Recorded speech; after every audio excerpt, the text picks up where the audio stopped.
We're super excited to have you on Quad's webinar, Top 10 Things You Need to Know Before You Submit Your Application. So I do have a couple of housekeeping rules here, so to speak. So again, before we get started, this webinar is recorded, so you will receive a copy in your inbox within a day or two. We're also looking at running it for about 45 minutes, half an hour of content, and of course, leaving 15 minutes or so for that valuable Q&A time with both Max and Crystal, which is awesome. So I encourage you throughout today's discussion to just leave those questions in the chat, and we'll be able to get to them towards the end. Little bit of a introduction, or I shouldn't say introduction, overview of what we'll be covering today. So we'll be speaking about key elements of a strong application, common mistakes and how to avoid them, tips to make your application stand out, finalizing and submitting your application, as well as that Q&A. A little bit of an overview for you. So whether you're new here or this is, you've been here a couple of times on our webinars, I'm excited to share a little bit about who we are and what we offer. So we're a globally recognized college admissions consulting firm with the largest team of admissions counselors in the world. With a 98% success rate, our students are 11 times more likely to get accepted at their top choice colleges. We assist students from 6th grade to undergraduate transfer candidates in applying to their dream schools. We are firm believers in starting the college application process as early as possible. For our middle schoolers and early high schoolers, we offer a college candidacy and profile development. This process focuses on building each student's resume to highlight their strengths. We want the candidate to stand out, so we will work with your student to identify clubs and leadership positions, find extracurricular activities and volunteer opportunities, and of course, assist in building next year's class schedule. Our college development program extends outside the classroom and the regular school year. When schools are looking at more than academics these days, our counselors also help plan summer activities. These can include summer courses, internships, shadowing, research opportunities, and giving back to the community through encouraging students to create service projects. Once we've helped shape an outstanding candidate, we extend our support in shaping the perfect application. We're here to help with comprehensive application support, from picking the right major to building a balanced list of schools, activities list creation, obtaining those letters of recommendation, interview prep, and of course, applying to scholarships.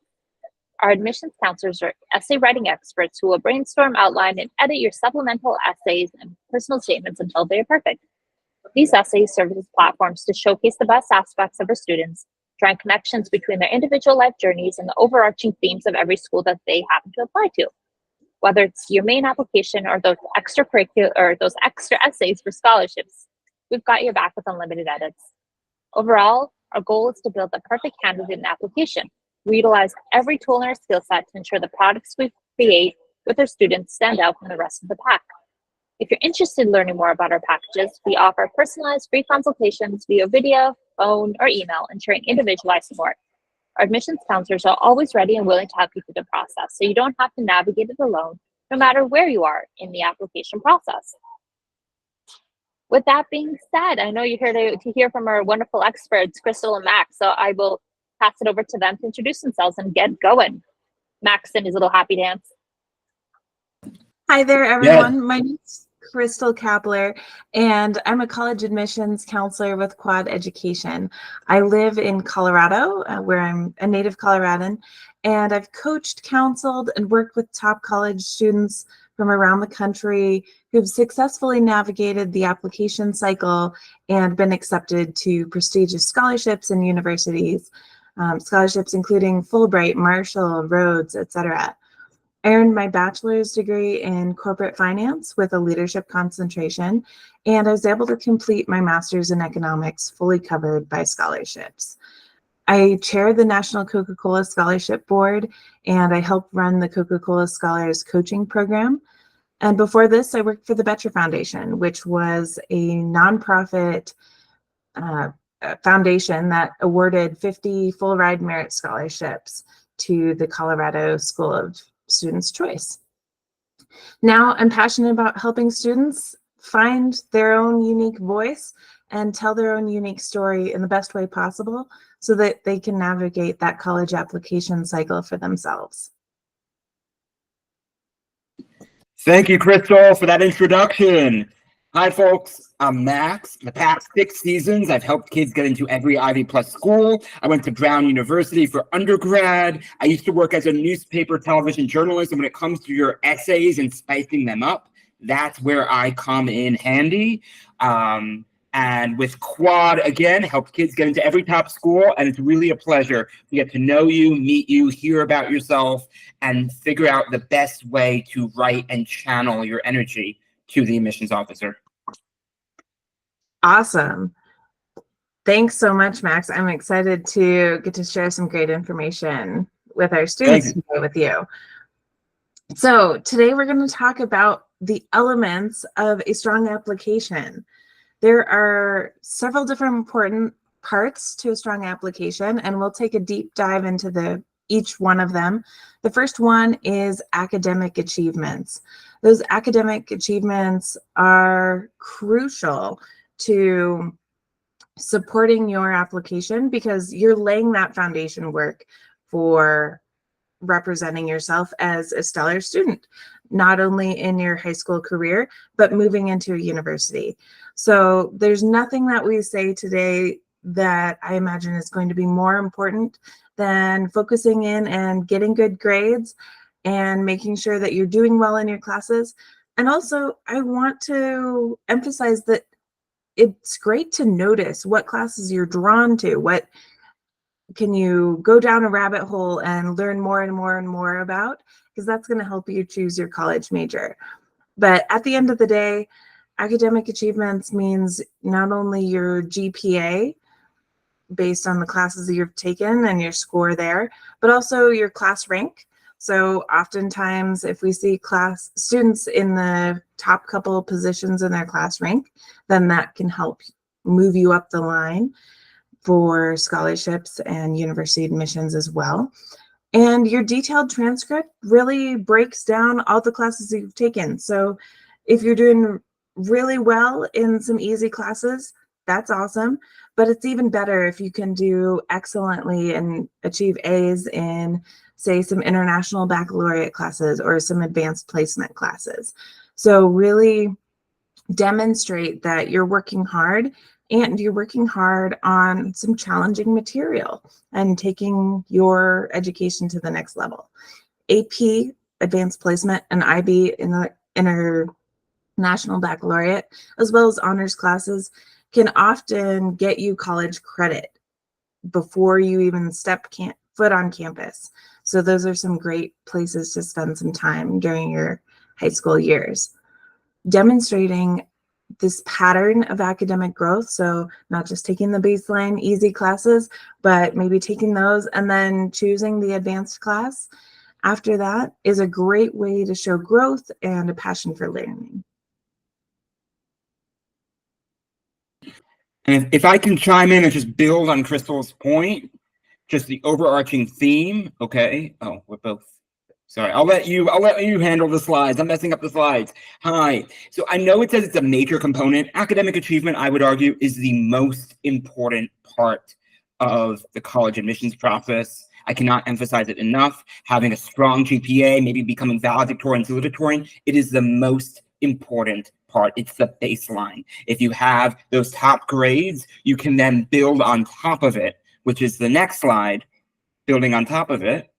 Extracurriculars. So this is how you're going to stand out with the admissions officer. Not just having top grades, but having an activity that really shines. An example being, like, with kids I work with, someone tells me I want to do political science. I say, okay, we got to get you an internship with your congressperson, and maybe, God willing, get them to write you a letter of recommendation. Or let's say you want to go into biomedical sciences, okay?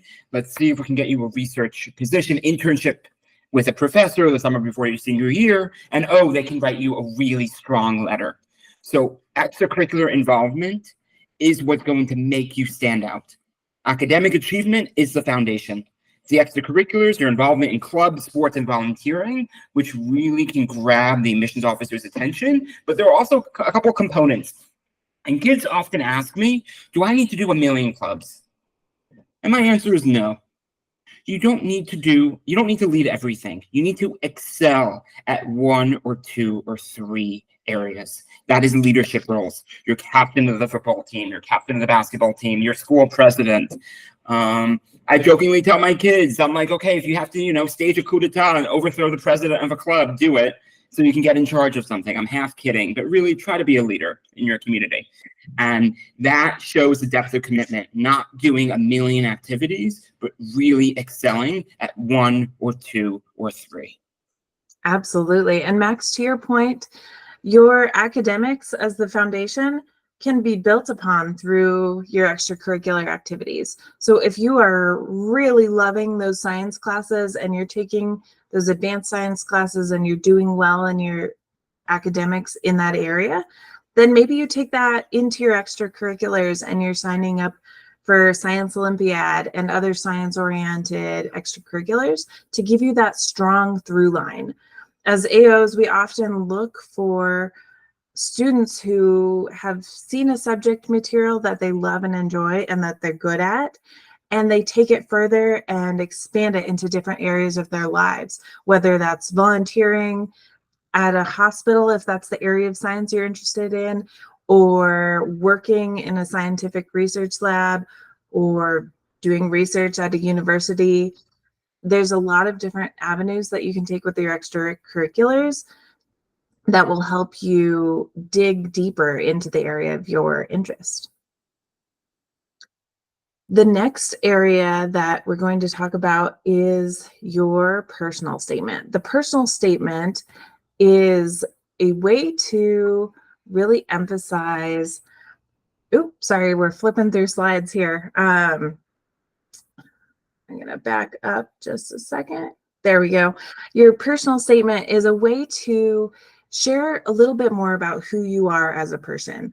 It's a way to convey what your values are and tell a very interesting and memorable story that will help cement in a reader's mind who you are as an individual and what makes you special and unique. It's a way to share your voice through your writing. And it's something that Max and I as quad counselors work with students very heavily and intensely at the beginning of our work together, because we want to make sure that you're showing up as your best self and pulling a story that's interesting and memorable and unique from all of the other essays that we read every application cycle. So we work with you to choose something that's compelling and that is maybe a little out of the box and help you narrate that story in a really engaging way that expresses who you are as a person. To build on Crystal's point, she said compelling, she said out of the box. I ask you, when you sit down to do the personal statement, to be vulnerable, embrace vulnerability, pour it out on the page. We can together try to craft something. And again, you're talking to a former newspaper journalist. So quite often the old saying is, if it bleeds, it leads, you know, which is kind of a bit dark, but sometimes you need a topic that's profound, that grabs the reader's attention. You don't just need tragedy for a personal statement. It can do something as like basketball, but if you have to make it personal and emotional and profound and deep, and together we can dig with you to make it compelling and out of the box. This is your time to grab the admissions officer's attention. You have the foundation, academic foundation of strong grades. You have the extracurriculars that are interesting and funky. Now we got to sell you as a person. Excellent addition there.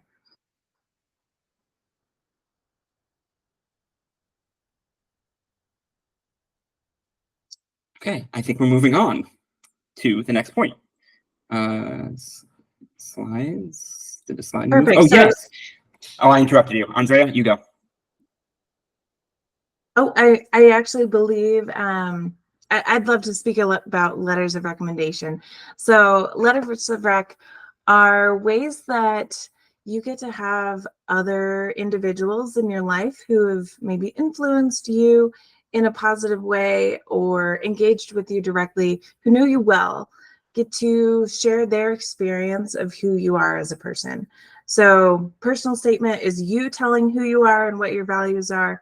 Letters of recommendation are other individuals who are sharing their opinion of who you are, what your values are, and how well you've done. So choose recommenders who you know really well, who can speak highly to your character. Provide them with some specific examples.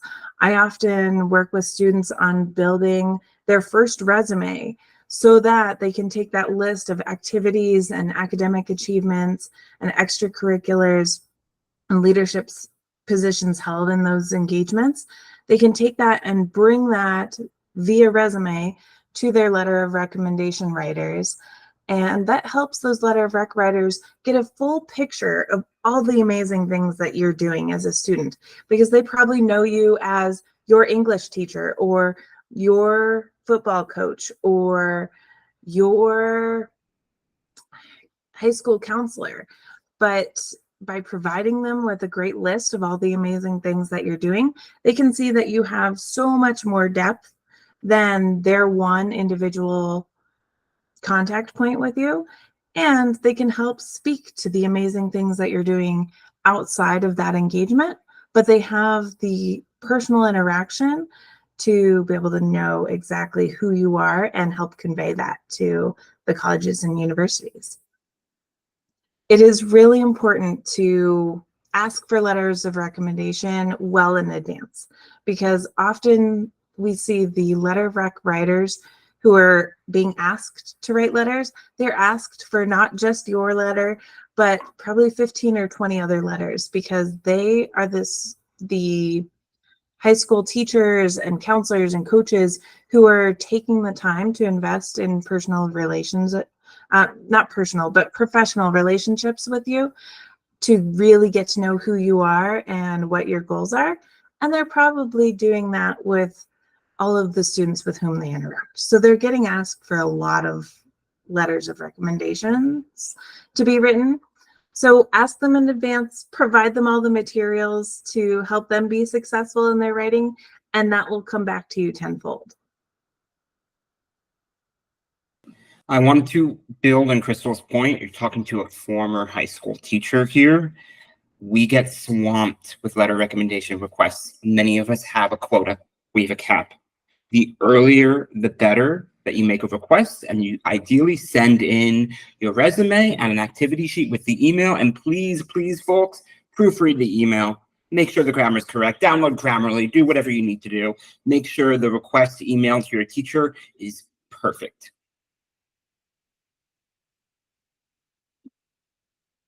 Awesome. Thank you. So the most important things to include in your portfolio is, in your application for letters of recommendation, include your portfolio. So that's anything that you did that's out of the box, hard to capture in words, but something that is maybe more creative. So an architecture drawing or design that you've created in CAD and then are able to create a PDF. These can be supplemental type contributions to your application. Resumes, like I mentioned earlier, are really great to have because it's a one-stop shop when these reviewers are skimming through applications, and not just your application, but hundreds of thousands of applications. They're going pretty fast. So if you have a resume that highlights all the important points in one page, that saves them time and gives you the best leg forward. And then the next piece beyond resumes are supplemental essays. Supplemental essays are specific to each university, and so you can get a wide variety of questions. My favorite question I've ever seen on a supplemental is, what is bringing you joy right now? It's out of the box sort of question that you can use that word space. And I say word space specifically because often they're character limited to something like 250 words or a certain number of characters. But you can use that to convey things that you're doing that you haven't mentioned elsewhere in your application. It's often a place that schools will ask, why Yale? Why Harvard? Why is this the dream school that you're choosing to apply to? And that's a great way to do your research, do your homework, look at the website of that particular school. Ideally, you've done some college visits to be able to pull out certain experiences and moments that you had on that campus and really express to that college why that's your top choice. And your quad counselor can help you work around that to make that shine.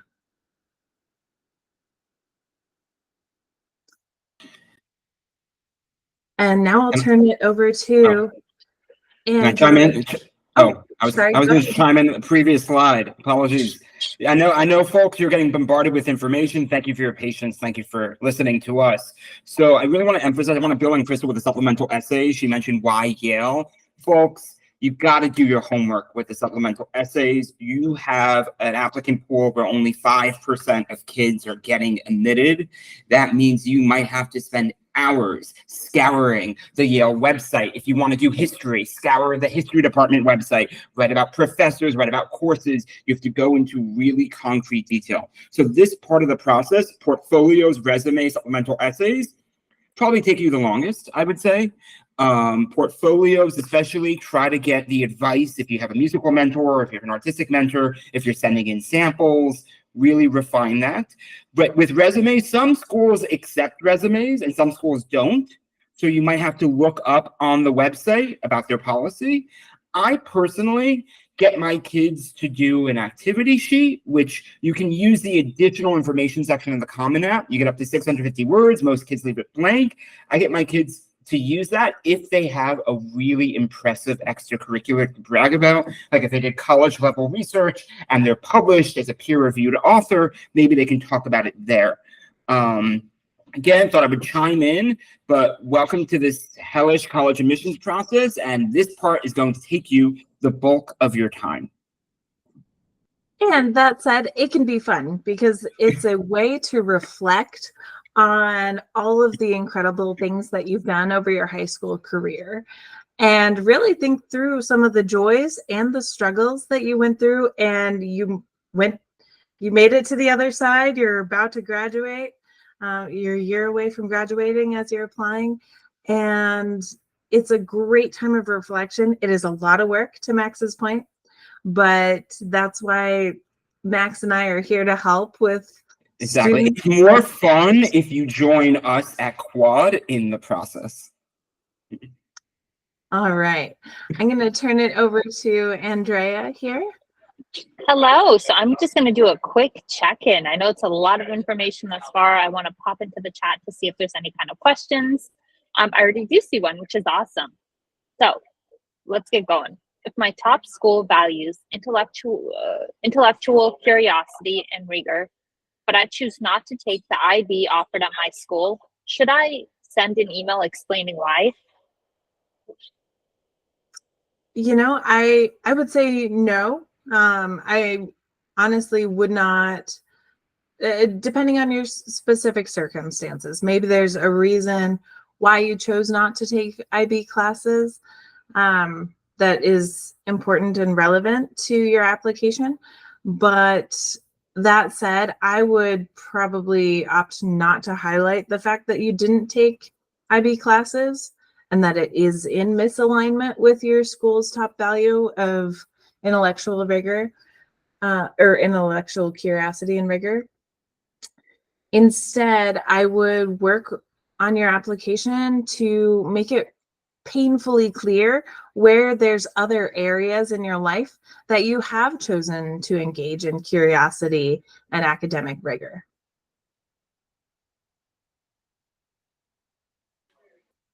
Max, did you have anything to add to that? Yeah, I mean, it's difficult. I don't know. Listen, I don't know your qualifications. I don't know your applicant profile. I don't know what types of schools you're trying to apply to. If you're trying to apply for Ivies or Ivy Plus schools, if you're trying to apply for Ivy Plus schools, it's really important that you take the most rigorous course load possible.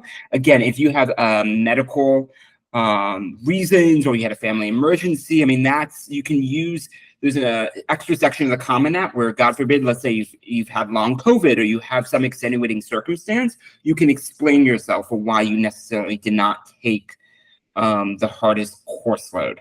But generally speaking, no, I would agree with Crystal. I would not necessarily raise more attention to that. Fantastic. Okay, so I see one more question in the chat, but I think that one will just answer towards the end. And I just wanted to quickly draw attention to a ton of other really awesome college prep resources that we have on our website. For example, our college prep checklist, a quick Google search, college prep checklist for high schoolers or college prep checklist quad. You'll be able to get a ton of really awesome resources right there. As well, we'll be sending over a ton of resources with this recording in the follow-up email. With that being said, I'll pass it back to Max and Crystal. Perfect. Okay.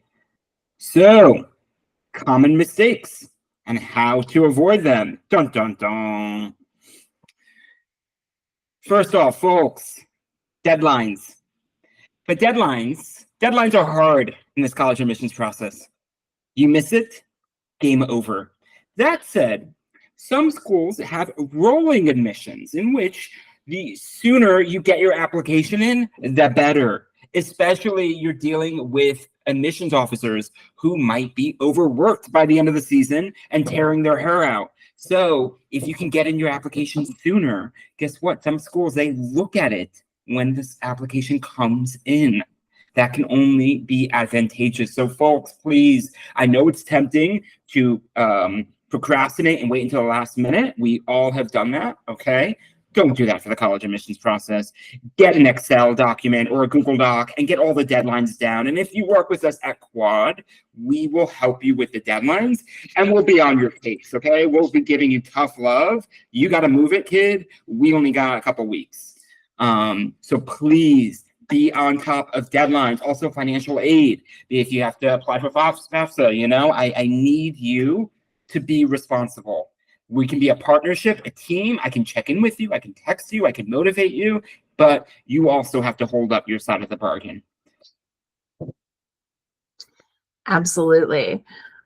So in addition to missing deadlines being a common mistake to avoid, additionally, lack of proofreading is one of the biggest mistakes that I see, and something that we as quad counselors are here to support you in.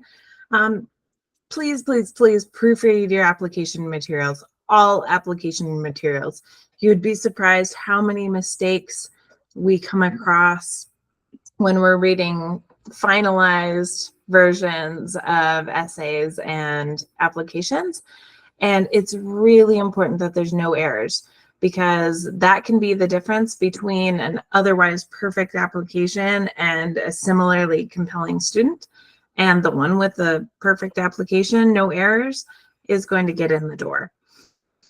Once you've read your application, and what I often recommend to my students is that you read it out loud. Read it to your cat, read it to an empty room.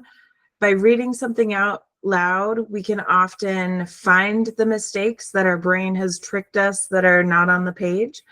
So that's one helpful tip to get that first round of edits in. And then bring your application to someone else. Maybe it's a parent or a trusted friend or a high school teacher, maybe your English teacher, who can review your application and give you a fresh perspective and also some tips and tricks to make it that much stronger. And finally, make sure that your resume and your complete application is the most perfectly polished representation of you, because it is a college's first experience of who you are, and you want to put your best foot forward. To build on Crystal's point here, folks, proofread. I think Crystal might have said the word proofread like 4 or 5 times. Please, please, please proofread. If you have to download Grammarly, download Grammarly. Use it. Use spell check. Also, another tactic, I don't know about you, print out your essay. Because think about it, when your eyes are really tired and you've been staring at a digital screen for hours, are you more likely to catch mistakes on the screen or on paper? And normally, it's on paper. Print it out, get a pen, go line by line. It will help you catch any last mistakes. Crystal also mentioned, get an English teacher to look at it. Get a second and third opinion, please. Folks, the more adults that you trust who are well-read and good writers to look at your essay, the better. Thank you. Awesome. Great additions. And thank you for emphasizing those points. I'm following your lead. You keep talking about proofreading, so it's proofread, proofread, and proofread. That is the name of the game. Speaking of proofreading, incomplete applications are also one of the things that we see as a major downer on some application strength. Make sure that every box is checked and every blank is filled and all of the information is as complete as possible, because the more complete an application is, the less questions that we as reviewers have in our minds when we're reviewing your work to say, did they really work that hard? Did they really engage in that extracurricular if they don't have anything to say about it? Did they really show up as a leader if there's no title in that box? Those are the sort of questions that I want you to help admissions officers avoid. And that includes your personal profile information. When it's asking for details about your siblings, how many siblings you have, you might be inclined to skip over that, thinking that's not relevant to my college application experience. Well, it is. There's a reason that those boxes are there in place. And the less blanks you have, the less questions you're leaving in a reviewer's mind. Additionally, many schools provide an application checklist. So what I like to do is, to Max's point, print off those checklists and physically give yourself those big green check marks once you finish those portions, because not only does it feel really good to check those off, but you make sure that you're hitting every key component to that application and submitting everything they've asked for, so that you can't be kicked out the door before you even get a chance to set foot on campus.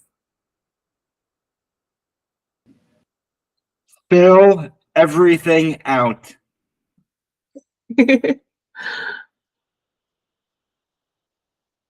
Tips to make your application stand out. That's why you're working with Crystal and me at Quad.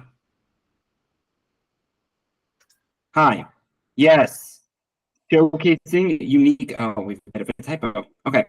Showcasing unique talents and experiences. Hi, folks. So perfect example, proofread, we would have avoided that typo, but I'm just going to continue talking before I get in trouble. Hi, folks. So you have, if you're applying Ivy Plus schools, you have a solid academic foundation of top grades. You have president and your student body, impressive leadership. Now, this is the part you need to stand out. You can stand out both in a profound essay, but also stand out in, let's say you won Intel Science Fair. Let's say you went to nationals for debate. Let's say you were a U.S. Senate page. This is the way, in terms of candidate development, especially if you're not a rising senior right now, if you're a bit younger, this is the way I want you to think. How can I stand out in a certain area that I'm passionate about? That is what's going to set you apart from the applicant pool. I've had kids of mine, guess what? In terms of entrepreneurial endeavors, they've filed for patents. They literally have patent pending, okay? Could also be a personal challenge. I've had kids talk profoundly about family dynamics, issues, murder mysteries that happen in their family. You just need to, for the essays, pour out onto the page, and in terms of candidate development, try to get as strong of an extracurricular as possible.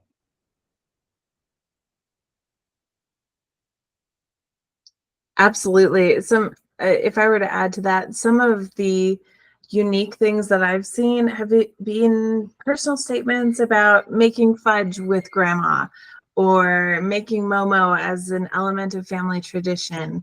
There's a lot of different things that your life has included, and find some of those things that really speak to you, who you are, and what you value. And you can pull those values out into your own unique story. Additionally, we've got to tailor these applications and demonstrate interest. We touched on this a little bit earlier, but researching the college's values and culture is really important. You can go onto any university's website and it will tell you their mission and their vision and their values. And if you can weave some of those into your own personal mission, ideally they're aligned, because you want to attend a place that aligns with who you are and who you want to work on becoming. So weave those into your application, and whether you're explicitly saying that you value trust and honesty, maybe you don't have to be that linear with it, but you can weave elements that demonstrate how you value trust and honesty into your application.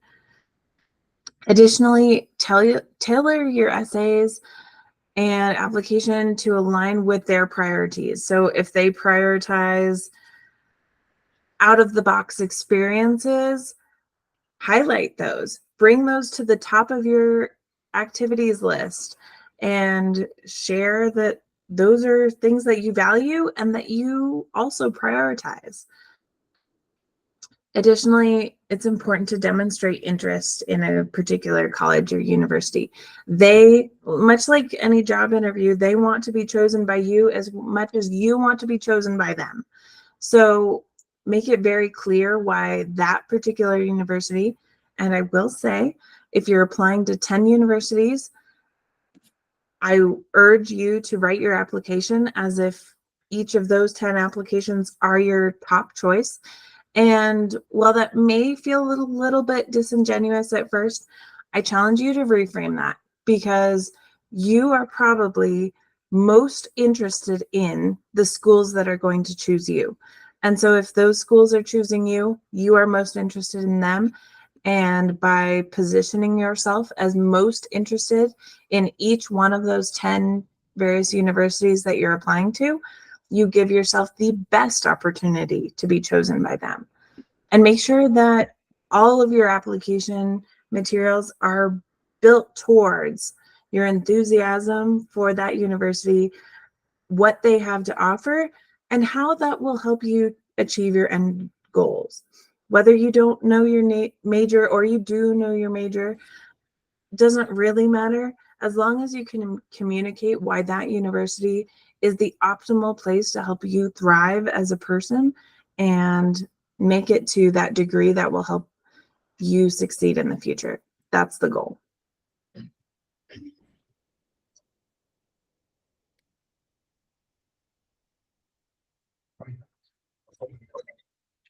Hi, Crystal. Yes, Matt, would you like to talk about 3 resources? Yes, we're having an audio problem. I just want to chime in on the last point. So Crystal said, let's say you're applying to 10 schools, you really need to differentiate all 10 schools. And more than that, like, for example, like UPenn is all about like interdisciplinary learning, and Brown Represent is all about the open curriculum. And if you're applying to Notre Dame, you need to talk about like Catholic values. So you can't have a one-size-fit-all copy letter. But you're applying for a job, a cover letter, you need to tailor each application. That's really important. And also, if traveling onto that campus is difficult, sometimes they have virtual meetings with admissions officers, virtual tours. Sign up for them. I think, Crystal, did you say this is like dating? Was that your analogy? That is a wonderful analogy. Okay, yeah, so that's what I was thinking in my mind as we were talking. It's like, yeah, it's speed dating, and you're both trying to see if you're interested in each other.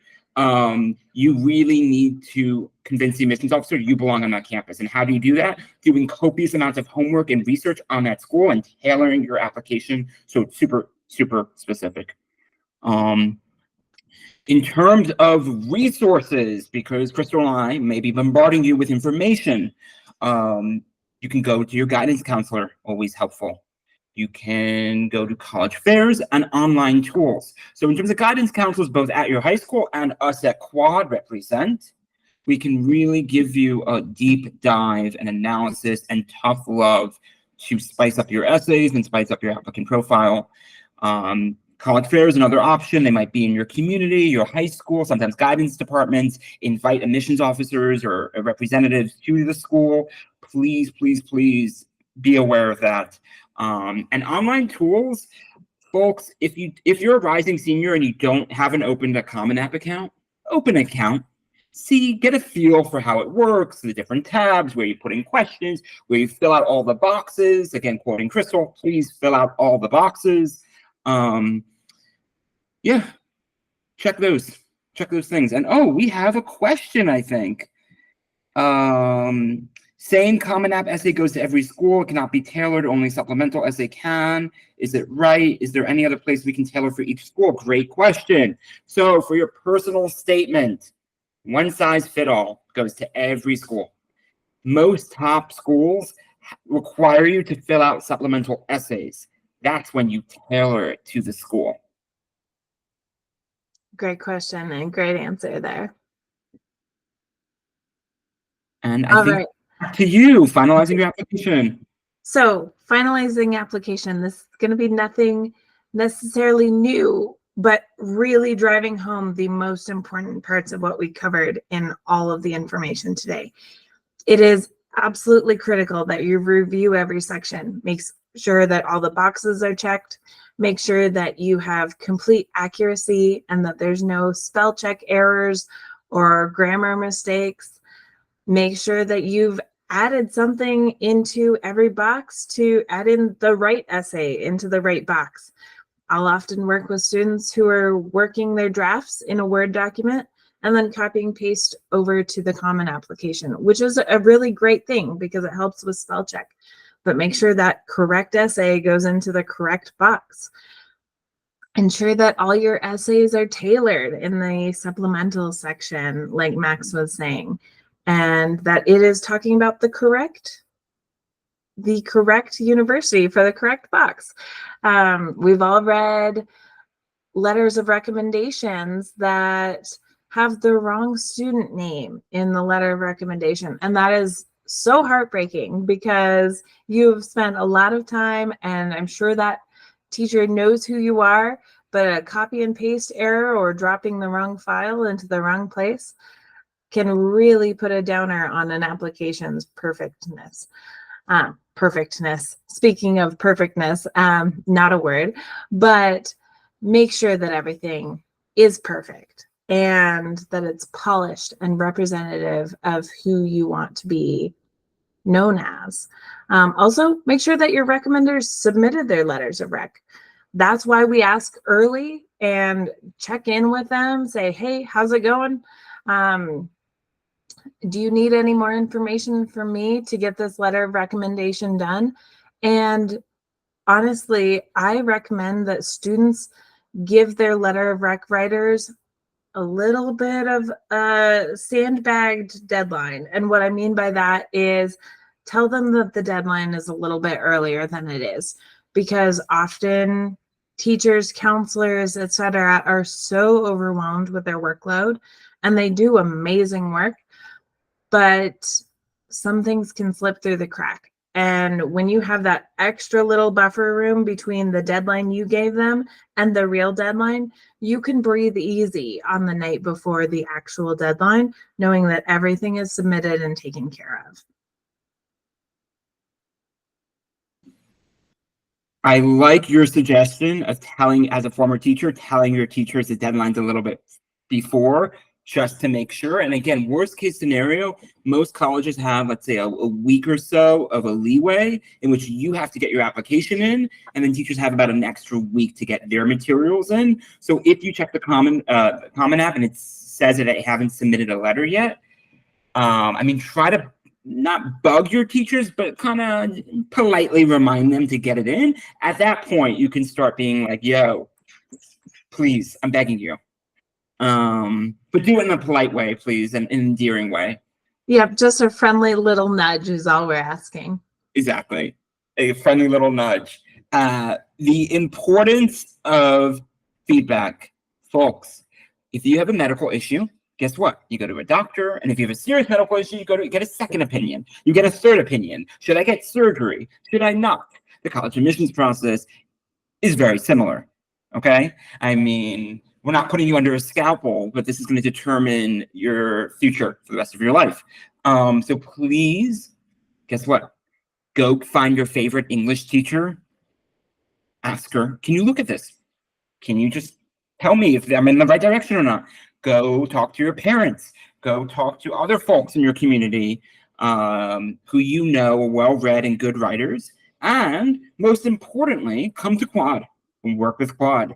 We will give you tough feedback, tough love. There might be some days you want to kill us because we all know what it's like. Again, former reporter, we all know what it's like to spend hours crafting the most beautiful prose. Give it to your editor. The editor looks at it and it's like, nope, not going to work. So we respect that. We want you to put hard work and effort into your essays, and we will push you to get the best essay possible. That is definitely true. And getting feedback from more than one individual is sometimes helpful, but make sure it's individuals who are prepared to give good feedback. So someone who is a teacher or a counselor, or maybe a parent if they're really great at wordsmithing too. Excuse me, I'm losing my voice a little bit here. So preparing for the next steps. Once you've filled out painstakingly your entire application, it's perfectly polished, you've hit the submit button, are you ready to lean back and twiddle your thumbs and wait for those acceptances to roll in? No. There are some next steps that you get to prepare for, and they're honestly fun and exciting steps because it means that you're advancing through these application stages. The first one is that some universities offer interviews. And if you have schools on your list that have the potential for interviews, start researching what some common interview questions are and reach out to some trusted mentors and ask if you can do a mock interview with them. Have them ask you those common questions from that university and practice giving your answers.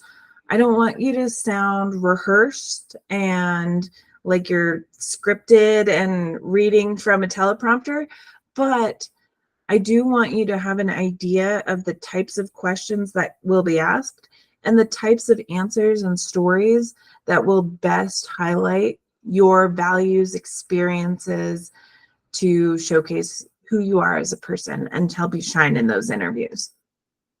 Additionally, Max alluded to the fact that we need to complete that FAFSA and any other financial aid forms early so that you have the best chance for success in those areas, as well as, applying for honors programs and specialty programs at each college. Maybe there's a way that you can apply early for housing even before your application is accepted. These different portals at each specific school will give you the answers to what is available to you and how early you can apply.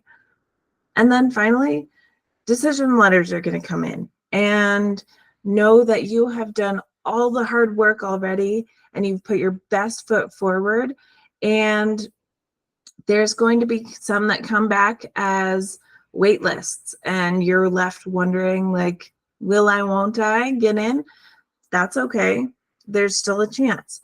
There's some that might be a rejection, and that's okay. That means you were applying to something that was maybe a high reach school for you and it didn't come through. That's okay, because when we recommend you apply to a variety of colleges, we're recommending that you apply to some that are a pretty well-known acceptance. Not saying you're guaranteed an entry, but the acceptance rates are in your favor and your qualifications match up well, then that's a pretty strong guess that you could get accepted. And then we also encourage you to apply to some of those reach schools, some of those schools that maybe you don't necessarily have the test scores that are representative of their average, but that's okay. You try anyway. And then some high reach schools. Maybe Yale is the dream school for you, and your application is maybe not the typical application for Yale, but you give it your best shot.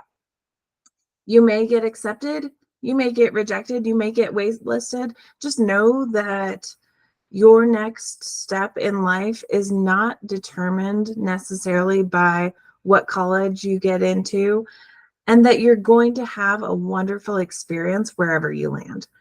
I know that every person is unique, and your experience will not just be determined by the name of the school that you attend, but what you make of that experience. So the activities and clubs that you join, the classes that you choose to take, and the friends that you make on campus will all add up to a wonderful college experience, no matter where you land. So be okay with any outcome, knowing that you're going to land on your feet and you're going to do just great. To emphasize Crystal's point, you're going to land on your feet. You're going to be okay. Again, there are about, what, 4,000 institutions of higher education in this country, and I think only about 300 of them reject more applicants than they accept, or it might even be less than that. So you're dealing with the tiniest top of the pyramid. To build on Crystal's point, you're going to be okay if you don't get into Yale. You will be. Do the best you can. We will help you craft the most beautiful essays.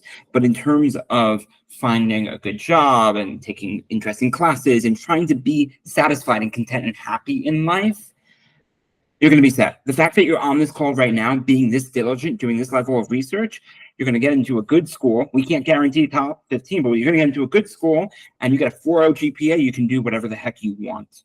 Okay? Interviews, we at Quad often do interview prep. I've done interview prep, okay? Really, like, you get onto business, I chuck at you some hard rolls. But yes, and financial aid, please, please, please remember deadlines. Remember deadlines. Your path to success, that's through Quad. Well, we can help you. We can help you avoid common pitfalls.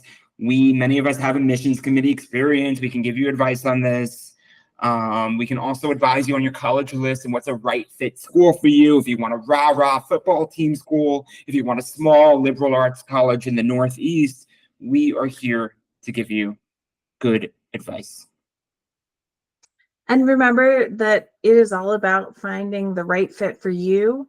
And I often advise my students that if you can make the time and be able to do some college visits, you're going to know what feels like home or what feels like a good place for you to be when you set foot on campus, and maybe you do that college tour and you get to see some classrooms and talk to some current students, maybe speak with a couple professors. If you're interested in doing research or taking a class that they're offering, reach out to them and just say, hey, I'm a prospective student at your university. I'm really excited and interested in what this university has to offer. More than likely, they're going to reach back out to you with enthusiasm, because I know I have a lot of school pride. I can already hear that Max has a lot of school pride. And even as alumni, 10, 15, 20 years beyond our undergraduate experience, we still have this sense of pride and willingness to connect with students or prospective students who are excited about the opportunity to see what it's like to be on that campus. So make sure that it's a good fit for you personally, and you're going to thrive academically when you put in the work. Amen, Crystal. Amen. So I'd love. Oh, go ahead, Andrea. No, it's okay. I love that. Both thought the same thing at the same time. So we're really towards the end of our webinar. We have about 4 or 5 minutes. I think maybe I see a question or two that we left unanswered. So I'd love to just reflect back on those. Maria asked, how can I make up for AP classes? So Maria is actually an international student, and the AP classes just aren't offered where she currently is. Maria, go ahead, Max. Go ahead, Max. Okay. If your school does not offer AP classes, you're okay. Your guidance counselor can still check off that you took the hardest course load possible. That's A. 2 other things, a lot of international schools, if you do IB or you have another format, you could have a good guidance department or like there are a lot of like independent schools, prep schools, okay, that don't offer APs, but they have a good reputation, they have rigorous courses, and they have good relationships with colleges. So just because you don't have AP tests taken, you still are not in a bad position. I would say it would be a worse position if you're trying to get into Yale, your school offers a bunch of APs and you haven't taken that many. That's problematic. But if your school doesn't offer any APs, you are okay. Yes, I would agree with that. Awesome. So I actually don't see any more questions in the chat. I think we did a really good job kind of talking through them as we've been going on. In the meantime, I think it would be a good time to wrap up today's webinar. So thank you very much to our wonderful experts here, Max, Crystal. Thank you for your passion. Thank you for your knowledge. Thank you for your dedication to students and higher level education. And thank you to our wonderful audience for being present here today. As you can see, we have a QR code on screen. If you have any more questions or they come up later on, please don't hesitate to reach out and book that free consultation. With that being said, I hope everyone has a wonderful rest of your day, and we'll see you on the next webinar. Thank you for your time, folks. Thank you, everyone. Take care, everyone.